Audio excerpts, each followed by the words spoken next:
Varanasi news बुनकर की आवाज में आप सभी का स्वागत है। वाराणसी और उसके आसपास की क्षेत्रों की खबर पाने के लिए अभी तक आपने वाराणसी न्यूज बुनकर की आवाज को सब्सक्राइब नहीं किया है तो सब्सक्राइब जरूर कर लें। चलिए आगे चलते हैं न्यूज की तरफ। इस बच्चे के माता पिता बैठे हैं। पिता ने अपने पिता से मेरी बात कराई है। इनके दादाजी ने कहा है कि मैं आ रहा हूँ, रास्ते में हूँ और मेरे आने तक कुछ होगा नहीं, मैं ही फाइनल निर्णय लूँगा क्या करना है। तो हम सभी इनके बच्चे के दादाजी की प्रतीक्षा कर रहे हैं और प्रशासन की प्रतीक्षा कर रहे हैं। प्रशासन आएगा, बात करेगा। बच्चे का परिवार न्याय चाहता है। मैं इनकी सुसंगत धाराओं में FIR कराऊंगा।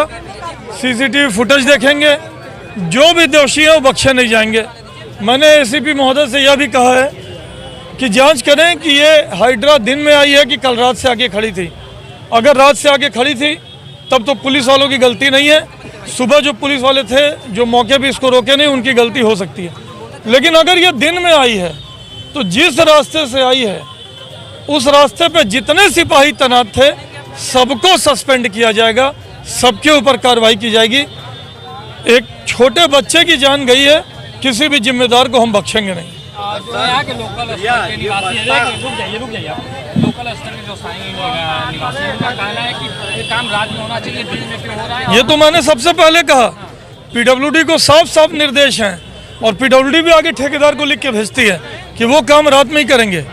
पूरी तरह से ये ठेकेदार की गलती है कि इसने दिन में इतनी बड़ी गाड़ी को शहर में घुसाया है। आरोप लग रहे हैं पुलिस के, कई आरोप की, कई बड़ी गाड़ियां पास कराते हैं लेकिन कोई बोलता नहीं, कोई सुनवाई नहीं। नो एंट्री के दौरान कोई बड़ी गाड़ी यदि शहर में आती है, आप लोकतंत्र के एक जिम्मेदार स्तंभ हैं, आप चौथे स्तंभ हैं। मैं आपसे अपील करता हूं, ऐसी किसी बड़ी गाड़ी की फोटो जो दिन में आपको चलती नजर आए मुझे भेज दें, मैं कार्रवाई करा के रहूँगा। पूरे शहर में कैमरे लगे हुए हैं। आप स्वयं भी अगर एक ट्वीट कर देंगे या एक पुलिस अधिकारियों को ट्वीट कर देंगे, भेज देंगे कि गाड़ी दिन में चल रही है, तो न सिर्फ गाड़ी पे कार्रवाई होगी बल्कि जिस रास्ते से वो गाड़ी घुसी है उस रास्ते पे जिम्मेदार पुलिसकर्मी पे भी कार्रवाई होगी। सबसे बड़ी बात यह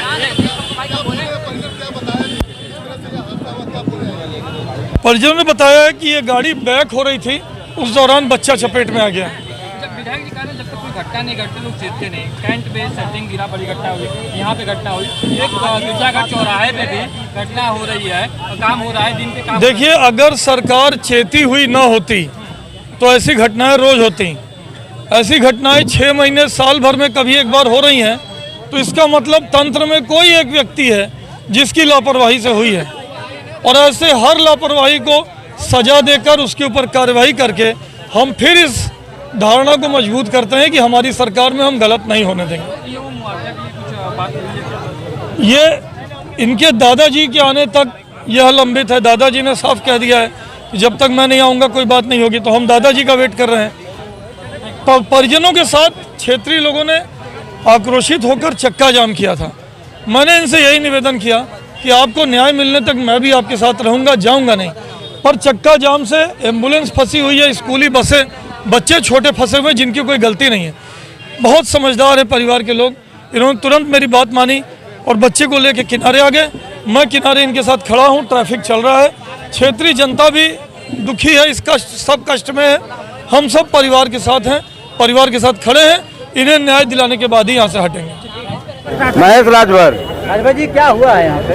क्या हुआ है? यहाँ लफड़ा ऐसा हुआ है कि डिवाइडर की वजह से यह जाम लड़का का जान चला गया।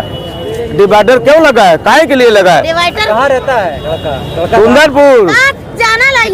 हम सुंदर, हमारे 57 साल हो। उसका उम्र मत बोल। कितना साल का? 8 साल का। बाप का नाम क्या उसके? कोई नहीं जानता है। क्या मांग है आप लोगों का? मांग कर ला 5 लाख। चलिए, क्या मामला था? तो हमें तो जो जानकारी, सुंदरपुर चौराहे पे क्रेन जा रही थी, उसी क्रेन वाले से बच्चे का एक्सीडेंट हो गया और दर्दनाक मौत हो गई। क्या मांग है परिजन की? क्या मांग है? परिजन का कहना है कि उसके खिलाफ मुकदमा करके कठोर कार्रवाई की जाए। यहाँ देखा जा रहा है कि पथराव भी हुआ था क्या जेसीबी पर? पथराव भी हुआ था क्या जेसीबी पर? जेसीबी पे हमें लगता है पथराव हुआ था। मैं तो 10 मिनट बाद पहुंचा था। पथराव नहीं हुआ, उनके घर वाले ही फोड़े हैं। आज के आप पार्षद हैं, क्या मांग करते हैं और क्या अब मेरी तो मांग यही है कि कठोर से कठोर कार्रवाई हो। किसी का बच्चा चला गया, इससे बड़ा दुखद घटना तो कुछ हो नहीं सकती है। क्या नाम है आपका पूरा? मदन मोहन तिवारी, किस वार्ड के पार्षद हैं? Sarainandan, ward number 28।